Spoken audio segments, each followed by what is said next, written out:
What is going on today, everybody? So, I know you're asking yourself, Jeff, why the hell are we looking at Bobby Lashley, the Dominator?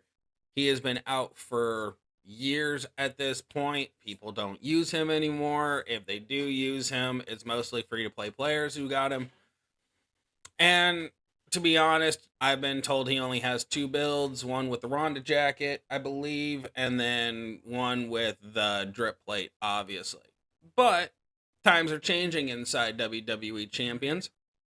We are getting every Flash feud, the 125 mil mark, I believe, a plate chest. And in that plate chest is a bunch of common plates, such as the Queen's Tiara and other crappy plates that I can't think of off the top of my head. One of those plates in particular is the Mela Mask. Me personally, I have Acromella, and quite frankly, I never want to use her ever. So I thought to myself, who is going to benefit from this and who can we test with this? So I chose Lashley because there is a build on Lashley that I don't believe a lot of people use anymore, or it's something I don't see used very often. So I kind of wanted to test it out. So what we're going to do today, what we're going to do in today's video, there we go, keep our thought process. What we're going to do today is we're going to run a couple of matches with the Mela Mask, and then we're going to switch to the Triple Black. That is his normal go-to area. And I want to see how fast we can either control the field or get the opponent down quickly enough. Do I think he's going to be top tier with this? God, no. But do I think it's going to help a little bit, especially with people who don't have, affiliation belts and they struggle from time to time with trainers, but they got this mask and they don't know what to do with it? I'm figuring maybe this will be something intriguing. It's a fun video. So we're going off with double Fury 2 on the metals. We are enhancing our blue move damage with our third slot here. It's only 169%. I'm one level shy of having it at 200, and let's give it a shot on stream, see if it'll, or on recording, see if it'll actually give.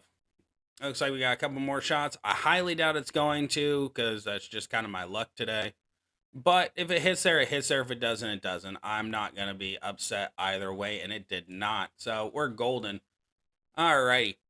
So if you didn't read this because you're listening to me without looking at the screen, something I do on a daily basis, Mela's Mask is whenever you make 6 or more submission gems, increase your blue move damage by 150% and decrease your opponent's gem damage by 25% for 3 turns. The 3 turns is kind of where I'm seeing this as beneficial, because if we can stack it up enough times, we can get it to at least 75% on the last turn and see if that works.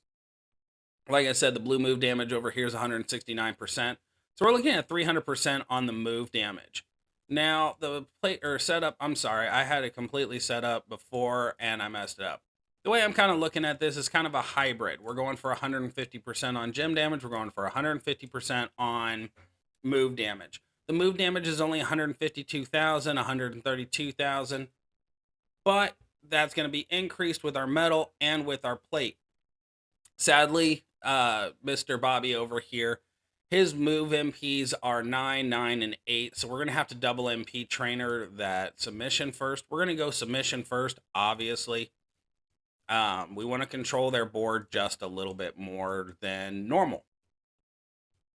And by doing that, I believe that's going to open us up for a lot of fun shenanigans, the likes of which most have never seen.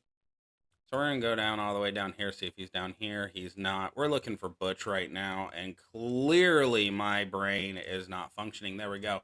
Go down that route. And then what we're going to do is we're going to switch over to move damage. I realize at 6-star silver, move damage means absolutely nothing to anybody. And that to older cards. Let me go that way. To older cards, move damage means nothing. So I'm hoping by increasing it at least 60% here and 300% total, we're going to get some solid numbers here. Our submission is not going to do the most damage, but our most damage is going to come from our corner shoulder thrust into the backbreaker rack drop.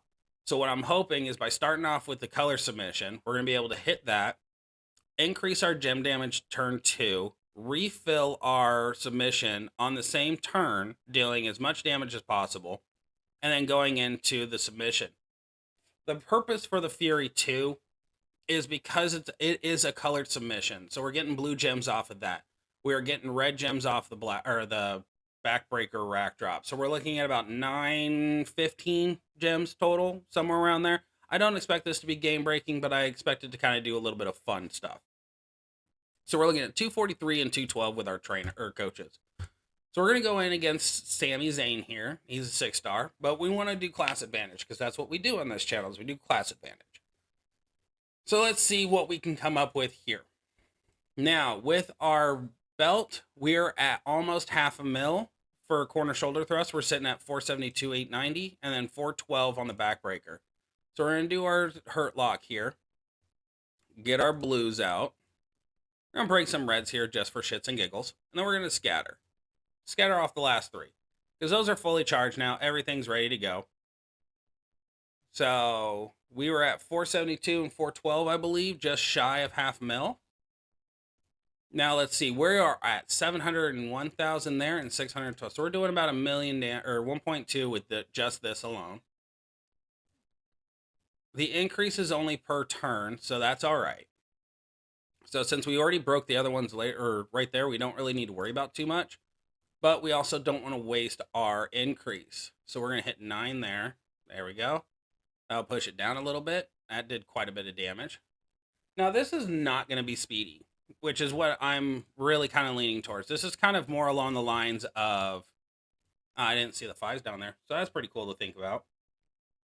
The way I'm looking at this is more of a control factor. This is more along the lines of I want to punish all of my foes for no reason other than I can. So right there, we were looking at almost $1 million damage, having that go off again. We still have 3 turns. We have 3 turns again, so we have 1 more turn left. And then we go to 8 here, so that's good. You know, I'm not completely upset about this.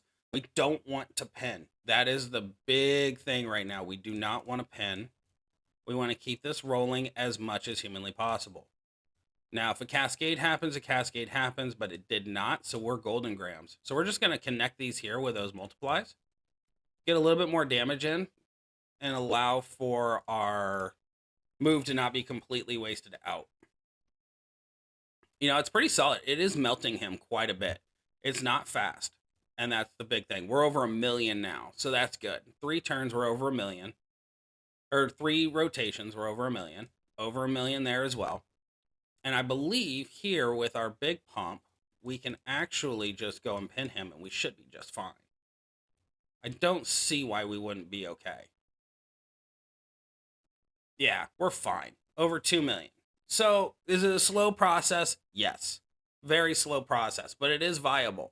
The reason I'm saying it's viable is because of the simple fact of we're just constantly increasing. This could be potentially a fun build for some sort of defense.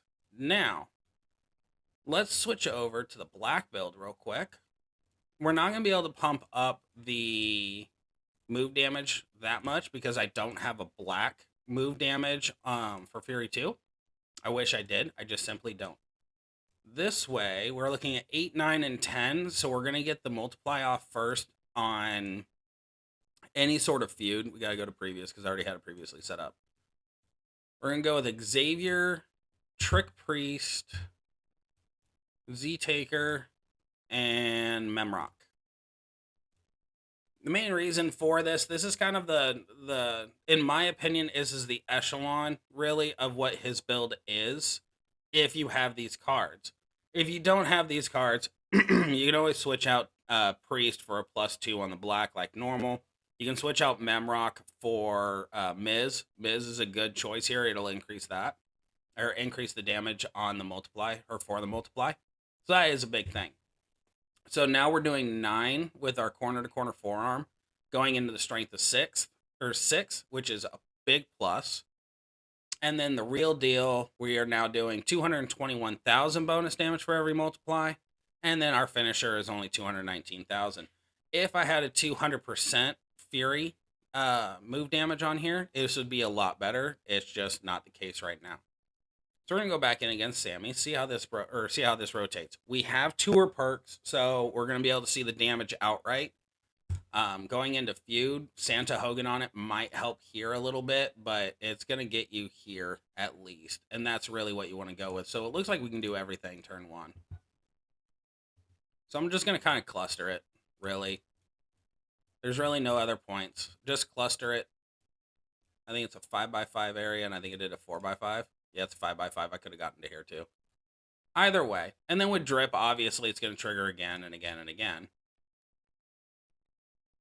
So we had 1, 2, 3 turns on the last move set, I believe. So we're looking at move set number 1 now. So that's turn 1. Again, would be doing a lot more damage if I had the proper metal. So 1, 2, 3, 4, 5. Okay, so we can hit all blacks here. Then go for all the blacks there and then just scatter. Hit it again. Okay. So it looks like we're kind of at the same speed. Because now we're turn 2. And he's still going to kick out again, which is fine. And now we get to deal with a little bit of damage. I think that was the equivalent, or I think that was the benefit for the last setup. Was there's really no real chance of them getting moves off. Because you're in constant rotation, you know? So this should put the nail in the coffin, but it looks like it's 3 turns apiece. So that, I think having the Mella's mask on him actually opens up for a secondary moveset that will end the person just as quickly as a regular moveset. So his most common build clearly holds water to an extent. I put Lashley, regular striker Lashley, at about probably A tier still. It's not fast, it's not slow, it's mid-range. So he's about mid-card material now. But to be rightfully honest, I'm not too upset with the build, to be honest. So, yes, double MP trainer is kind of a bust. I'm not overtly happy about that. But, you know, it is what it is. So, ultimately, I think what I'm going to wind... I don't want to save that. Please tell me I didn't save that. Okay, cool. Delete this. So, ultimately, what I think I want to set it up with, I think I want to go down the other route. It allows for more control. It allows for people to be kind of furious with me about having to face this if I have to throw him in there. This is solely for requirement purposes. But also, if you wind up getting the Mela mask and you're like, crap, now I have a wasted plate, and you're not really using Lashley outside of, you know, some sort of Hurt Locker business, whatever the hell his new tag team's called, requirements, modern striker requirements, if you don't have Butch, or you should have Zombie Priest up there right now. But this is an alternative, especially if you get that belt. So I hope you guys enjoyed this little bit of investigating on the Mela mask. Once I have the plates refilled back up and everything like that, I'll probably switch it over to someone else to try it out there. But as of right now, I'm really not too upset with it being on Lashley. So if you guys like the video, like, subscribe, and share. Tell everybody about me. Let's get our subs up there and start getting this monetized. And that way I can actually start doing live streams with real contributions and stuff like that. So I'm going to leave you guys the same way I always leave you. Life can be fun if you allow it to be. See you in the next video.